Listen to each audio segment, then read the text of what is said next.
welcome today's Her Story Unscripted. I am so excited to have Lisa on today. We just virtually met, but I already know this conversation to be so juicy because so many of us are sitting in this crazy time of life, and you're going to help us get out of it. So, welcome to the podcast. Heather, thank you so much for having me on. Yeah, I'm super excited to have this conversation.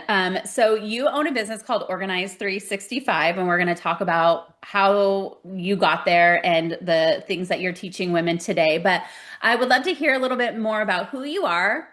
You have children, and there's a reason why you're sitting where you are today. So tell us a little bit about your journey. Yeah, so just like my life story, in a nutshell, is I was born and raised in Ohio, so I've always lived in Ohio. And when I was a kid, all I wanted to do was babysit and someday be a wife and mother. Stay-at-home mom was like my ultimate goal. So I went to college and I got a teaching degree, but I literally was shopping for a husband. So back in the day, they would call that getting your MRS, like your Mrs. degree. And I did, baby. I snagged me a college boy. And I know, soul of fashion, we got married. We weren't able to get pregnant, but about 5 years later, we adopted our two kiddos. And I did spend a decade as a stay-at-home mom, which I loved. Like it wasn't all roses, I mean, like raising kids is hard and the kids had challenges and everything, but it was what I was uniquely gifted and created to do was to be a stay-at-home mom. Like I loved every minute of it. However, during those 30s while I was raising those kids and they had like challenges, like we went through like a worldwide recession, ran out of money. My parents got divorced. My dad got sick. He ended up passing away. My sister and I had to settle the estate, like not fun things happen. And I just kept feeling like I was in this pressure cooker and it was just getting more and more and more pressure. And there was like no release valve. And as I was turning 40, I was like, okay, my kids are in middle school now. We definitely need me to earn more income than I can earn just, like on a little side hustle. My dad's gone. My parents are divorced. The holidays are all different. Hashtag adulting is a little bit less fun than I thought it would be. That I MRS degree was. I still held on to that MRS degree. I still have it 30 years and running. But it was just, like I didn't know what was next. Like I didn't know what was next for me. I didn't know what was next for the economy. I was just really in a dark place. And that is when I started Organized 365. I had gone back to teaching. I quit my teaching job because even though my kids weren't home, they were at school, they needed a stay-at-home mom's hours and flexibility for all their medical conditions and things like that. And running a household takes a lot of time.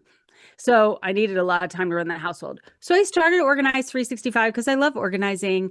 And I'd either been hired or was successful wherever I was hired because I was organized or I could help organize other people. So I thought I'll just help organizing people. So for a couple of years, I did in-home organizing. And then I realized the people I was organizing were learning how to organize themselves. Like they canceled my services because they were able to get themselves organized. Well, I'm a teacher. I was like, okay, well, if this is learnable, which I didn't know it was, but now I saw it was, how do you teach organizing online? Because I always wanted an online business. This is like 2015 now. Mm. How do you teach it online? How do I know what piece of paper you're holding up? How do I know what bedroom you're in? How do I know, like what you're looking at that you want to organize? And so that's why I started my podcast 12 years ago. And so I've been Wow. teaching online organizing. Yeah, it's been a long time. Oh my God. Then I realized we didn't have some supplies. Like you have school supplies, you have work supplies, but we have nothing to run our home. So I created the supplies that we need to, do our weekly planning and have a better system than a file cabinet and really create a curriculum for organizing your entire house. And then when I was turning 50, I was like, okay, this is all well and good. And I'm helping a lot of people get organized and become students and learn how to be organized. However, if I don't get a PhD and start doing academic level research, this learning and understanding and the growth of Organized 365 will end with me. My kids won't inherit my company. Maybe it'll get sold, who knows, but it won't live on beyond my lifetime and my generation. So if I go into academia and I start doing academic research and studies and things like that, Mhm. then I can move this into science. So that's what I'm doing now. And that's what you're doing now. Yeah. I just love that everyone finds their like career niche or their like passion through something hard and crazy and chaotic. And Yes. it's so funny because this is like the ongoing conversation that we all are finding it in like our 50s or our 40s, like so much Mhm. later in life. And that's what I think is so cool. One of the things that you said to me that like spoke to me was I always just assumed everyone was organized. I'm a Virgo. Yeah, I'm super uber organized. And before we hit record, everyone asked me, you run two businesses, you have a podcast, you have kids, you have all of these things. How do you right, manage it? And I always tell them it's the systems I have in place, it's right. being organized, because then all of that doesn't feel so chaotic to me. It's just doing, spending the time doing the things that you love once everything's kind of in place. So to that point, let me ask you a question and we can maybe volley back and forth on this. Yeah. I have always been organized too. And what I have observed is in households, we all either organically create our own organizational systems or we copy a parent's or a friend's Mm. system. Like there is no universal system. But as I grew in business, and you said you're running two businesses, as I started to systematize and hire team members and grow in profitability in my business, I was like, I should do that at home. I should do. And so I started reverse. A lot of Organized 365 is me going, oh, I was never a business owner. I was a school teacher, and school teachers just work from sun up until sundown for 10 months straight. And then they take 2 months off and then they do it all over again. So there is no like delegating. There is no operationalizing in schools. And school teachers don't get supplies. We buy our own supplies. So we're used to buying our own supplies. But once I started being an entrepreneur and growing a business and hiring business coaches and putting business systems in place and getting a bookkeeper and getting executive assistant, I was like, oh my gosh, there's like repetitive things that you do in business that you operationalize and or just delete entirely because they aren't profitable. But Hmm. yet at home, we're like, we'll just optimize them and do them faster so we get through the things that aren't really very important so we can get to the important things. I'm like, oh, what if we just stop doing it? Like, what if we just Yeah. apply these basic entrepreneurial principles to the house? That is where all of this came from. So interesting. I feel like Mhm. I am pretty organized, but one of the things that I picked up on, especially if anyone's watching on YouTube, you have this like cute little like basket of a file thing. And I think that is like the one part of my life that feels very chaotic is like the papers, the endless amounts Mhm. of papers.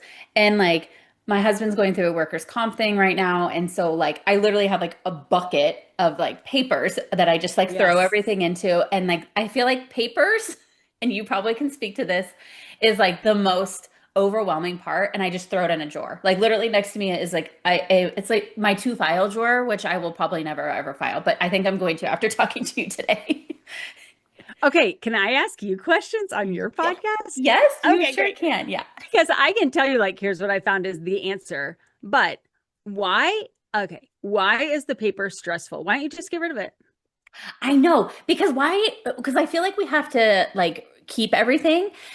And you alerted to it earlier. I think it's like how we were grown up, right? Like I still look at my grandma, and when I go to her house, she has like all her like bills and all her like she has so much paper.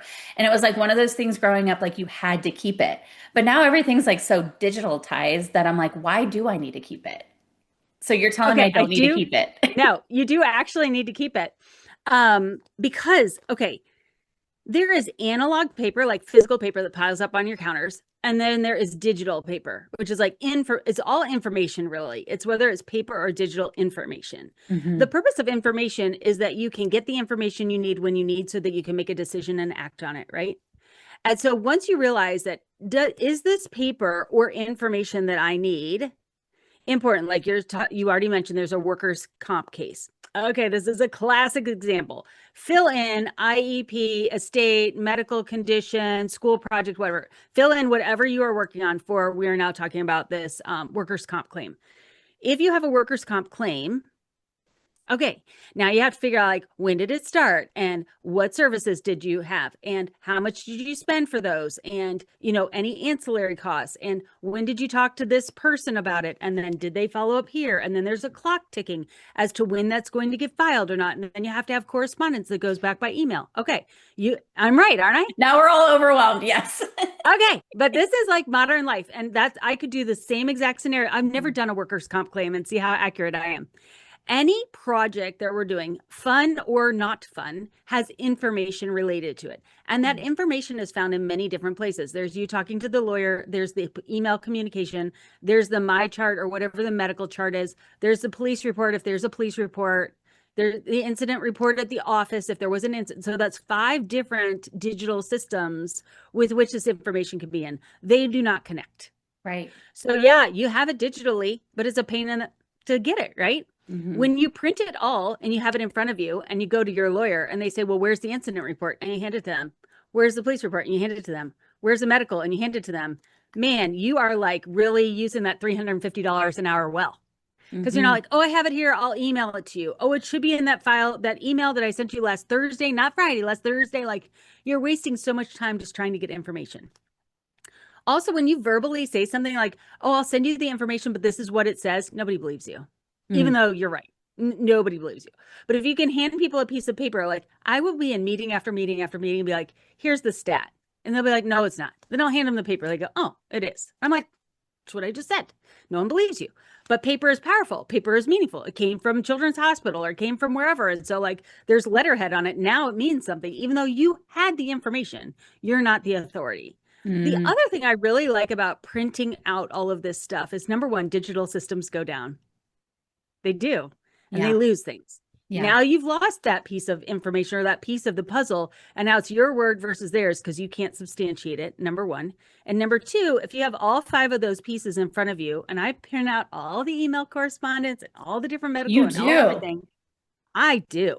Then Okay. I sit there like I'm the lawyer with no computer on, and I'm like, okay, well, how did this relate to this? And then I sit there and I write like a book report, like the incident happened on this time, see exhibit A.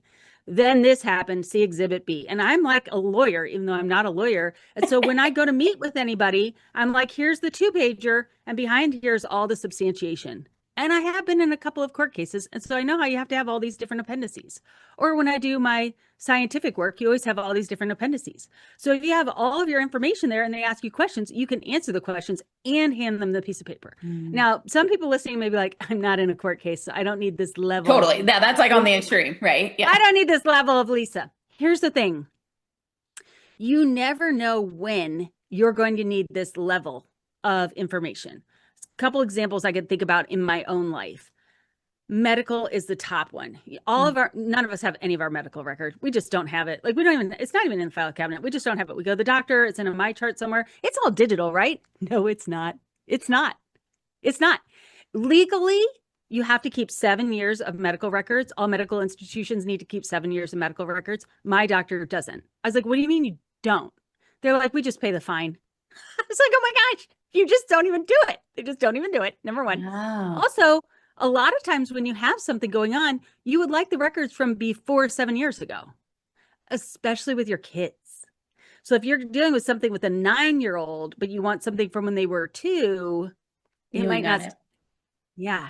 And then those systems go down So you're basically or saying they we do change. need to keep our paperwork and all Yes. their papers, but we got Yes. to organize it so we can have find it easier. We need to know why we're keeping this Mm. information and where we should keep it. So there are two ways you keep it. You're talking about the box. That's the Sunday basket. This is the ongoing project. So you're going to have your spouse's paperwork is going to be in there because you're like every week moving this project forward. But anything like medical records, like we just had a test done with one of our family members and it was an MRI. I always ask for the DVD. You probably don't know you can get that for free. I always ask for the DVD and I put it in the medical binder. One, I don't want to repeat an MRI. This is a sedated 2-hour MRI. I don't want to have to repeat that test. It costs a freaking fortune. Second, if you want a second opinion, they can't just look at your my chart. They're going to need the DVD anyway. So Mm. now I have the DVD. And turns out this is something we're going to have to keep doing the MRI for. So now we could compare year over year. Or if it's like 4 years from now, we go to a different specialist. We could pull all of the, I have all the DVDs. I could just hand them to them. I don't have to do a my chart requisition and all of those kinds of things. So, yes, you need to keep the information if it is actionable or could be actionable in the future. Mm. Bills, no. But That was my things that are question. Like all our actually, like bill yeah, statements and utility, no, like no. no. Okay. I mean, if you write them off on your taxes, technically you should have them printed out. Hmm. But I mean, yeah, that, no. But these things that are really hard to replicate that could have significant impact on your future, like a major medical test, print it out. What are some of the Yeah. other things that you think paper wise we should keep? So obviously medical or anything legal. What Yeah, so other? when you're looking, so like paper that overwhelms me is insurance paperwork. Holy cow, we have 11 policies for the love. I Because we know. have 4 different cars, we have our son's condo, our house. Like the older you get, the more insurance policies you get. No, I was Um, just saying this the other day. I'm like, why do we have ah, so many insurance? Like we oh my pay God. so much money in insurance. You Oh, so name much it, we money. pay. So much money. And it was like a year ago when I realized that I hadn't renewed the tags on my car that I started looking into this because like we just moved too fast. I hadn't renewed the tags on my car or my daughter's car for multiple years. Also, our daughter, who was 22 at the time, was never added to our insurance. She'd been driving with no insurance because I mean, I assumed the guy added her and I'm paying a lot of money. Yeah, she wasn't even on there.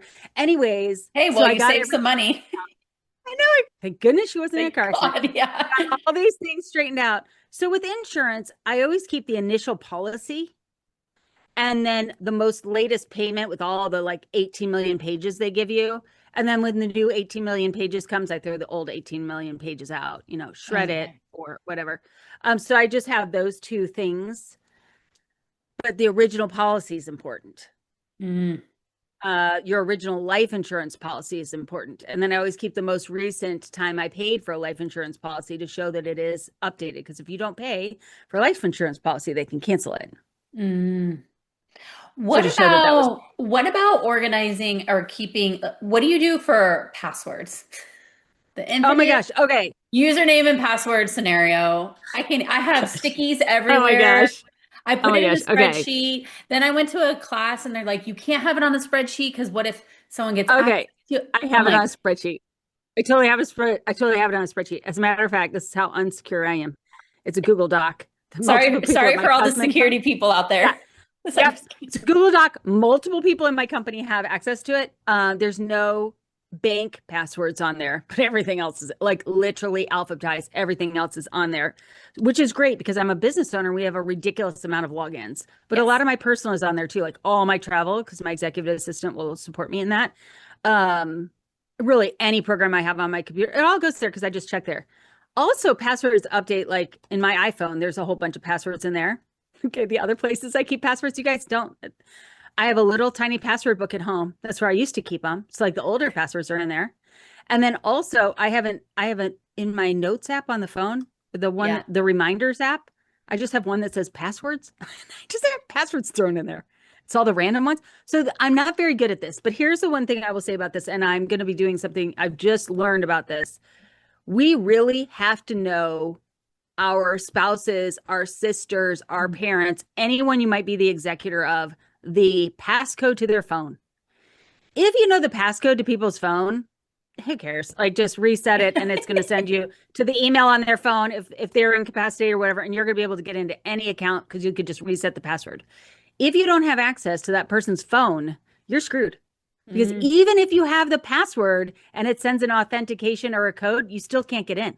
Passwords aren't good enough anymore. right. You have to know the password first, but 50% of the time, that's still not going to get you in.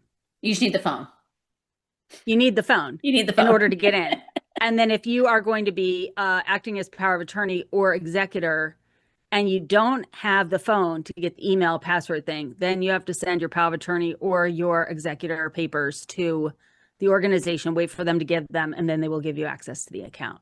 And that is a time suck. Yeah. We've talked a lot about papers because I Yeah. feel like that's Sorry. the one, no, but that's the one Wrap it piece up. of my life that Yeah. feels unorganized. Everything else in my Yeah. life feels pretty organized. But you help someone, I'm assuming specifically women, organize their whole home, right? Like their whole life, Yes. not just Yes. papers. Talk about Yes. like what your programs and like what other areas in our lives that we need organization from. So I'm coming up with my own theory now that I've gotten my Yay. PhD. Yes, you Sounds are. really fancy and it's really fun. So I've been doing the work in Organized 365 for 15 years, plus the stay-at-home mom 10 years on top of that, plus babysitting for 10 years before that. Like I have been studying homes my entire life.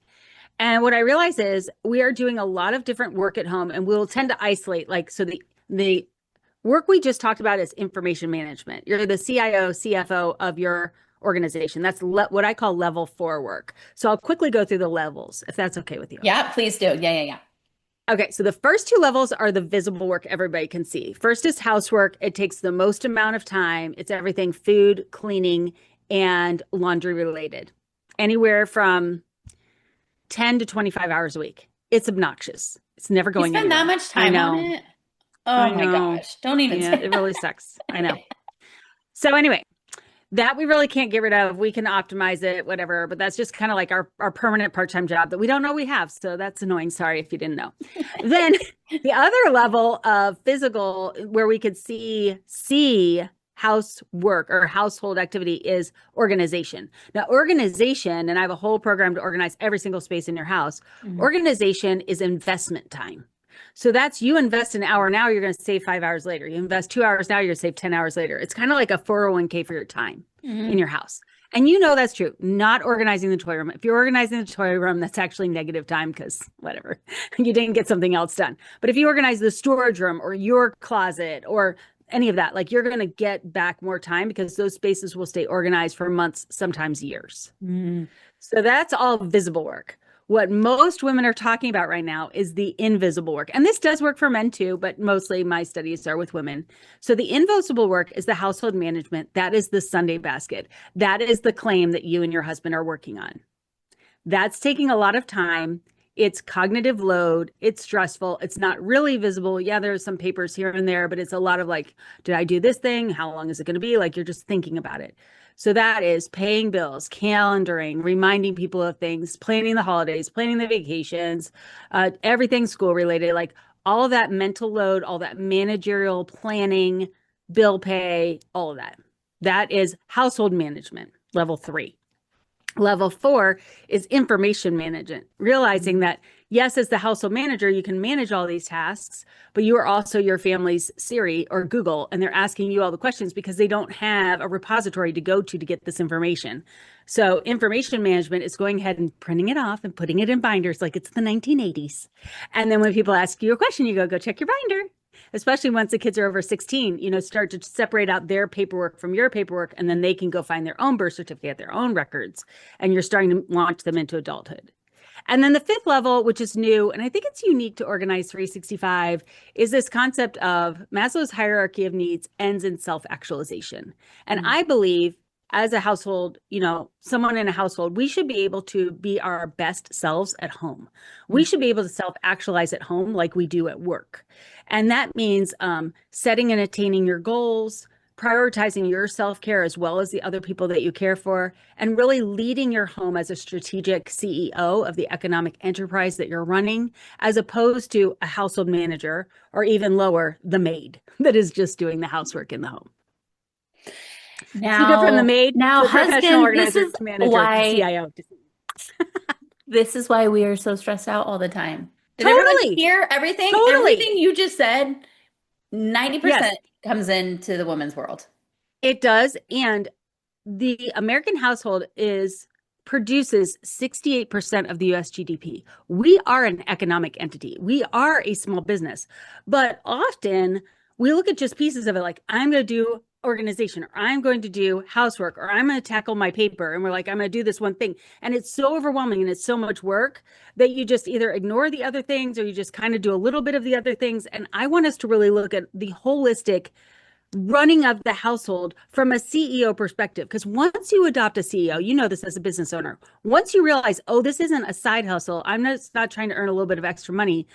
I employ people. I have customers that are depending on me. I am a business that's been around for 15 years. So, like my customers who have lifetime value want us to keep in business. I have to make decisions that are for the best of the company and the best of the CEO. Because if I am not healthy, my whole organization is not healthy. If I am not learning and growing, my whole organization is not learning and growing. Same at home. How do Same we at get home. paid for it? Well, you know how you get paid? You get to self-actualize because That's true. there, Yeah. it isn't always about money. Yeah. Like you get to live the life you want to live. You get to design the life you want to live. Yeah. So true. You've Yeah. mentioned now twice the Sunday basket. And before we even recorded, when I was like looking at all of your stuff, what the heck is a Sunday basket? So the Sunday basket is where you put all of the invisible tasks that you're doing. Okay. So what is the Sunday basket? I'm going to give you a little scenario and let's see Okay. if you pass the test. You're going to be podcaster number 5. Oh God. Okay. Okay. Oh my gosh, I'm coming home from work and I've got to grab something to eat. I need to change the laundry, change into my Pilates clothes. I pull into the driveway, I grab my laundry or I grab my mail. As I'm coming in the door, these things run through my head that I learned in the 1980s, which are you should only touch paper once. So now I start flipping through the mail because I like shouldn't bring in recycling paper. I'm walking right by the recycler. I could just recycle it right now. I shouldn't have to touch this paper twice. Do you have this in your head too? So then That's you come exactly in and what you I put, do. I don't even right, like okay, I don't even get the mail from the mail to the car yet, and I'm already like ripping, and I'm like, right, okay, this right. I'm gonna just toss this as Processing. soon You're as I get processing. home. Good, good girl, Heather. You're being so productive. So you come in and then you drop the mail. You go upstairs, you get the Pilates clothes on, you grab something to eat, you're in the car, you're on your way to Pilates. What did you forget to do? Eat. Nope, you grabbed the food. I grab the food. Shoot, I don't even remember. I know. See, now I did this and I do this purposefully because you forgot to change the laundry, darn it. And you know what was in there? The kid's uniform. Now Ready you're to going leave to for get home at soccer. 9 o'clock and you have to change that and you got to start the next one. Now you've got to stay up till 11. Now see what you've done. But boy, A plus for you. You didn't touch that paper twice, girl. This is what I'm saying the Sunday basket is for. So the Sunday basket is for all of these. We have in our days a to-do list that we were running, a plan we were running. Our days, it's not like you're just walking around and go, I have no idea what to do with myself. So I will just go through my mail right now. No, we're like Yeah, on it. And we're yeah, 5 minutes late for everything. And let's go. Hurry up. Why do there have to be red lights? Only green lights for me. Like we're running through it. We're lucky we're doing Pilates, right? yeah. So then you go, great. See, thought I could do Pilates. Why did I think I could do anything for myself? Now I don't have the laundry done. Now I'm not going to get sleep. And we start doing all this negative talk to us. The Sunday basket is your overflow. It is your external brain. It is the thing that is going to hold any future tasks that are not urgent and will derail your productivity for later. So I get all the mail, I do not sort it, and I drop it in the Sunday basket all week long. All week long. I don't even look at it because it doesn't matter if it came in snail mail, it can wait a couple more days. Right. And I obviously had a plan, and I'd rather not process the mail every single day and move my laundry so that I have the laundry. But more than that, it's like these note cards. I'm always jotting myself little notes. Like here is, 3 things I have to do this weekend that I wrote down. So, and I'm at work. I'm writing all these things down. When I get home, I will look at that sheet of paper and I'll say, can all this wait till Sunday? And I will just drop it in the Sunday basket. Hmm. Now, there's a reckoning, obviously on Sunday or whatever day you choose. You have to deal with the Sunday basket. And yeah, it takes about 90 minutes to 2 hours to do all those administrative tasks. And you're like, I don't wanna. Yeah. Fine, that's fine. But you're doing 30 minutes to an hour to 90 minutes worth every single day. And every time you do these random things that come in through text or DM or emails or whatever it is that could have waited till Sunday, you make worse decisions with your time and your money because you're making them in the moment, not when you're looking at the whole of everything you need to do. And you're distracting yourself from what you were doing. And science shows it takes 23 minutes to get back on task. So is it really worth doing a 5-minute task here and there? No, it's not. All Hmm. of those should wait till Sunday. And then you batch them. Oh, yeah, these are all financial decisions I have to make. These are all calendaring decisions I have to make. These are all school related decisions I have to make. And then as you're making those in your planning mind, you're going, oh, yeah. And that reminds me that this birthday party is this week, but there's that birthday party that week. So I'll just buy both kids the same gift on Amazon. Now I'm, ahead. Whereas if you're just doing it in the moment, you're like, what do you think that kid wants? And you're Hmm. like trying to order it on Amazon at a stoplight or something. Don't think you haven't done it. We've all done it. Amazon orders always get Or you're on the processed. way to the party and you're like, oh my God, I gotta get a gift. Right, right, right, right, right. And then now, Amazon's not now that we have to spend fast. more money because we have to get a bag and tissue because we didn't think ahead and we had that at home. But now here we are, we're Right. at Target. We have to get the things because we're on the way to the birthday party. And while you're there, the kid also wants something for Oh, themselves, and you're going to get a coffee, and you know how it goes. I yeah. mean, we should get a treat if we have to go do all this. I mean, And this is then just we our just real spent all life. this money. Right, right. We're like, I don't know why I'm always broke and have I no love that. time. I kind of do that. I do like dump a lot of things. Again, though, I like take the things out of the envelope to get rid of the envelope that I don't need. But then I do stack. I'm like pointing over here because I have a stack of stuff. And then Yes. I technically do. I just don't have like a proper basket. But I love that because then it's like, okay, it can wait. Nothing is that urgent. And I love that you can like jot down a note and just put it there and like forget about it. Because I know that's how I operate, especially driving. Like I think of like 5,000 things that I need to Yes. do, and I just write it down Yes. like on a notepad or in my Yes. reminders to come back and revisit it another time or move it to a different date. But I like that there's like a physical basket of stuff that you can just, Hmm. especially like when the school stuff comes in and they're like, oh, Yep. here's a notice for this and you got to fill out this and then this and this, and it's like I like that you just spend like a little bit of time just focused on that stuff. Yeah. And it has 25 of these colored plastic, they're binder inserts, but we put them in the box. And so they're color coded. So blue things are family related things, purple things are household related, green is financial related. Red isn't normally in there, but you could add the red in for your husband's disability claim. So then it would stand out, and then everything's just in that one slash pocket. So whenever you need to do it, you just grab that out, do whatever you need to do, add the new documentation in it, and it's right there on the kitchen counter. You could just grab it. Interesting. What do you do? You had mentioned earlier, but you do binders, like you had talked about binders. Mhm. And do you do binders instead of like file folders? Why? Yes, Talk about that. because a file cabinet has no constraint. You could just add another file cabinet. But the most important reason is two reasons. Number one, a file cabinet is not portable. And usually you need the information at a doctor's office, at the lawyer, at, whoever. You need to take the paper somewhere. But also a lot of people live in areas where they need to evacuate for hurricanes, fires, whatever. And you can't evacuate a file cabinet. You can easily evacuate binders. And then our binders are unique because they come with workbooks in there. So like, for example, the financial binder is great with organizing all of your things related to car, important, retirement, insurance, like all that financial, being the CFO of your household. But it's set up and it's been checked by estate attorneys and tax attorneys. So everything in there is actually what you would need if you were the power of healthcare, power of attorney, or settling someone's estate. So it's one of those binders that you set up and it's everything that you need while you're living, but it's also everything that someone would need to be able to advocate on your behalf if something happens to you. Mm. And so it does double duty. And because I settled my dad's estate, I know all these random questions they ask you that you've never even thought of. I didn't know my father was in the military. He was like, it was just, he wasn't drafted because he had asthma, but he was in the National Guard. I didn't know that. Like I was 2. So, just that kind of stuff, or, like passwords, that kind of stuff is in there. It's so interesting that you say that because I always say my husband doesn't know any of my systems. He doesn't know where Right. anything is. They're And in I'm your like, head. God forbid something ever happen. And I told my best, I Right. had like my really good friend, I was like, if something ever happens, here's my password. Yep. Just Yep. just have her go into my stuff. She can figure it out because I know that's how she operates. But I'm like, Yeah. just go in there and you'll find everything. But the more I think about it, I'm like, I do need to be a little bit more Yeah. strategic. I don't have like per se a big filing cabinet, but I have tubs. But there's like 6 tubs because each kid has a tub. Husband has a tub. I have a tub. But then you're right. Then it's just paper that's accumulating that probably doesn't even need to be there. So each of the binders, there's a financial binder, a medical binder, a reference binder, an operations binder. Like for the medical binder, for example, none of it is in a file cabinet. Some of it's on your computer. Most of it's in your head. Mm. So that's the other thing. Like if you don't ever write it down, there isn't even a digital place to go find it. Mm, Right. yeah.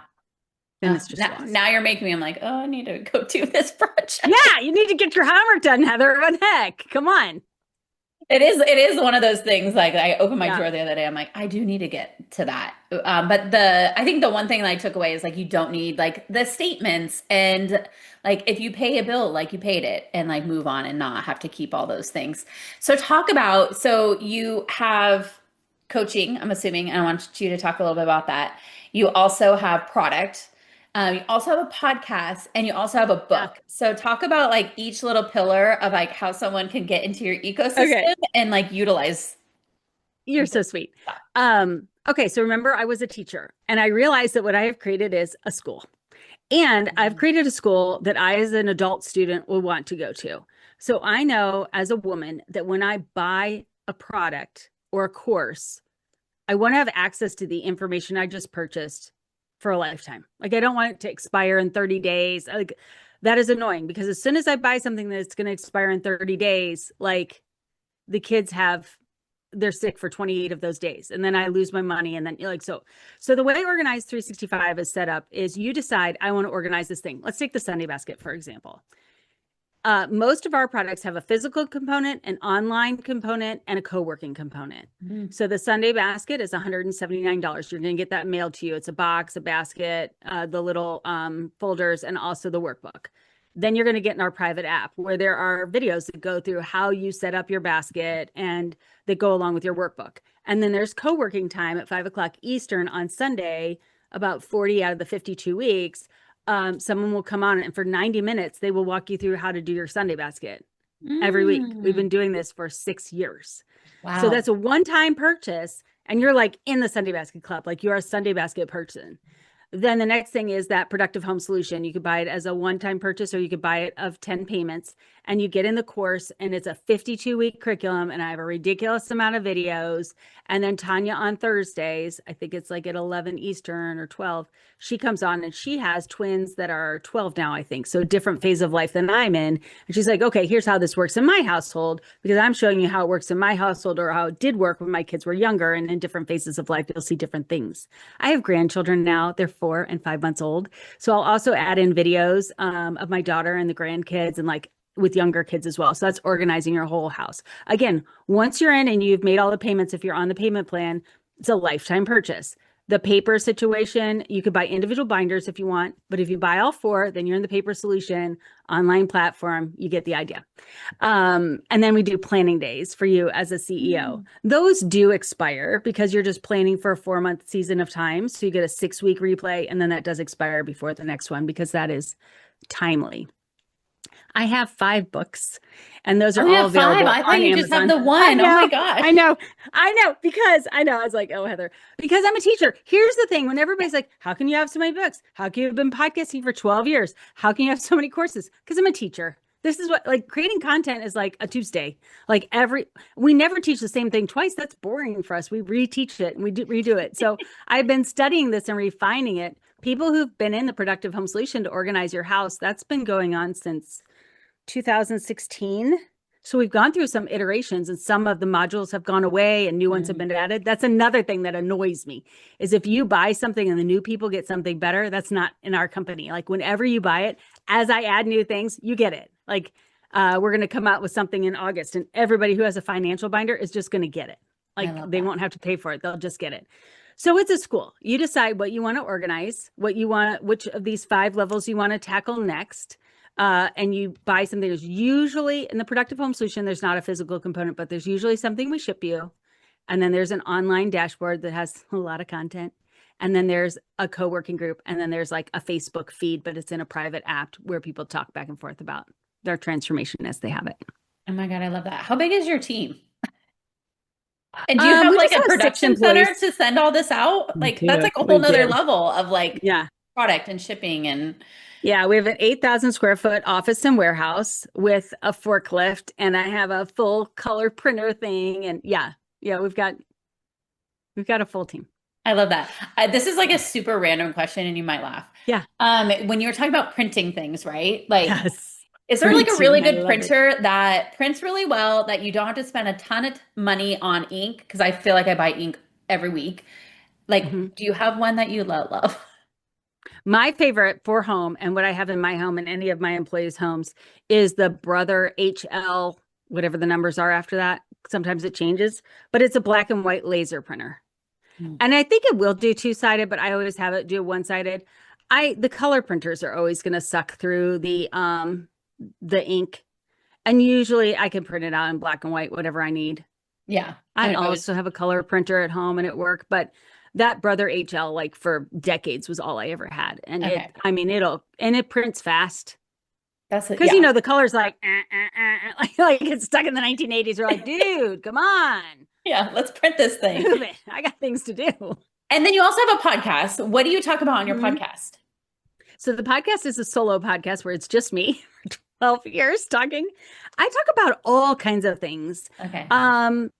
Observations that I have, and then people in the app and on Instagram will be like, "Me too." So I say out loud the things that you're thinking. Like if you're thinking it, I'm like, "Interesting," and then I just say it out loud, and they're like, "Oh my gosh, I was thinking that too." I was like, "That's what I thought," and then I'll just follow that little rabbit trail and follow it up on something else. I love that. Everything that you've talked about will be in the show notes. So if anyone's listening and wants to get in your ecosystem or buy any of your product, they can find you or listen to your podcast. Thank you. That's the one thing like with podcasting for me, I didn't love the solos because I was like, what more content can I actually talk about? But you're a teacher and you are a content creator constantly. Apparently a lot. Like, A yeah, lot. I'm like, am I going to run out of? No, I've got a whole slash pocket over there of so many ideas of things I could talk about.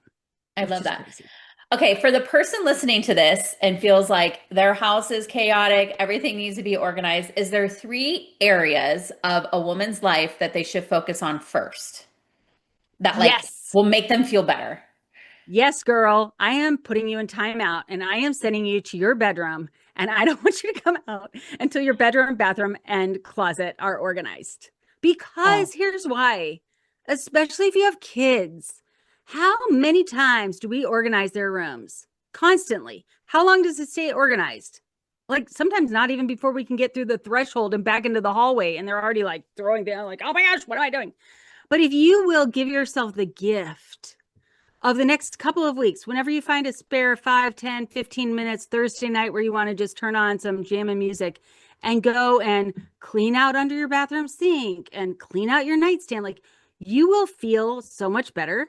And when you get those three spaces organized, it will minister to you and you will go to bed and you will wake up in organized spaces. And you are in control of these spaces most of the time, unless you have a teenage daughter or I don't know, a spouse that really doesn't have boundaries.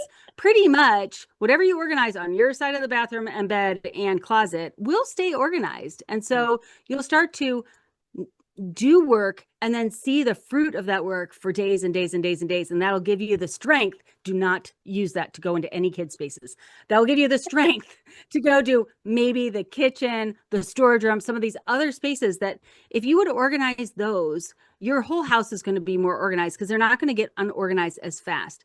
You Mhm. don't have an effort problem in getting your house organized. You have an order of operations problem. You're trying to organize the spaces that people will see if they come over. Do they even come over? So that you can get a gold star from people. Do we even care if they give us a gold star? And you're sacrificing enjoying other spaces of your house organized longer that will really benefit your mental wellness and reduce your anxiety. It will reduce your anxiety to have a Mhm. lot of these spaces that you have in the back of your head, like, oh, I really need to get to that linen closet. Get to it. Walk right over the toys and toy room and go do the linen closet. Leave all the dishes on the kitchen counter and go do the linen closet. If your family is like, oh my gosh, all the dishes aren't done, you're like, I know. Thank you so much for offering to help. I really got to get this linen closet done. They'll be like, wait, what? I didn't. Well, you noticed it. So, I mean, on you. Well, and it's like take one space, and you probably teach this one Yes. space at a time, once a week. Like once a week, pick one space, a Yes, drawer, a exactly. room, a file cabinet, and just do that. Yes. And then the next week, do one other, and just like Yes. work down that list. Yes. I do have to say, I do agree on the closet. I did organize. We've moved a lot in the last couple of years, but it's kind of fun when you go through your closet because you Yeah. actually find clothes. You're like, oh my God, I forgot about that shirt. Oh my Yeah. God, what about those shoes? And it's like, and then if you actually purge the stuff that doesn't serve you well, it's Right. almost like you feel like you have like a whole new wardrobe. You do. Yeah. I literally was just thinking, I do not have enough clothes to get through the summer. I am going to have to go to the store again. So I was cleaning out my closet and I got to the end. I was like, Lisa, you have like 20 options here. How do you think you don't have enough clothes? Once I thought, like, oh, instead of wearing jeans, I could wear black pants in the summer. Like, of course, duh, but I just don't usually. Usually I just wear jeans in the summer. I was like, but if you wear black pants, you have like these 12 tops to go. So this week I've worn black pants every week and I've been in like clothes I haven't worn in a long time. I was like, just looking at it differently, just I looking love at this. differently. I love Yeah. this. Yes. Is there any last thing? I mean, we talked about so much, and now I'm like super freaking and pumped and inspired to go organize. Again, most of my house is organized, but the papers is a nightmare. That you want to leave us with today. Yes. Okay. So it's not really like a last minute, like tie a bow on it. I want to go back to something you said that I wanted to follow up on. Yeah. You said, I know I have to go through these papers and deal with these papers. And yes, and if you just deal with the papers that you see right there, you're going to get rid of that pile because you're probably going to do it or put it wherever it goes. But actually, we so much when we run our households are just getting done the things that we see and are on our to-do list or that we can think about. In business, you would plan, what are you going to do for sales, for marketing, for finance, for operations? And you would think about quarterly how to optimize each of those departments, how they need to be supported, what you need to add to them, and all of that. When you just deal with what you can see or what you can conjure up in your head, you will be productive. But if you adopt the whole paper solution or the whole Sunday basket system, there are things you don't even realize you're doing or don't have good systems for that you haven't thought of, that if it was just brought to your attention, you'd be like, oh, yeah, I don't have a system for this stuff for the pets. Oh, I hadn't thought of that. Like I have that in my head too. So a lot of these systems that we have in Organized 365 don't only just operationalize what you can see, it identifies things that you're doing in the background on autopilot that you don't even realize Mm. and pulls them up and out of your head too. And all of this expands your capacity for what you are uniquely gifted and created to do. That is the mission of Organized 365. It has always been to help you get organized so that you have time to do what you're uniquely gifted and created to do. You could be done with Organized 365. We don't have you label anything. There are no rainbow order. There is no container that you're going to buy when you're done with your room. It's all about how does your household functionally, operationally organize for the phase of life that you're in to increase your capacity for whatever you need to do, parenting, working, traveling, whatever it is that you want to do. That is the goal of Organized 365. I love all of that. Again, you have completely inspired me to, Yay. again, not just this pile of paperwork, but like holistically as a whole, everything that I need to do. Lisa, I'm so glad that you came on the podcast. I like have so many things that I'm going to go take away from this conversation, and I know the listeners will too. So thank you again for being here. Thank you so much for having me.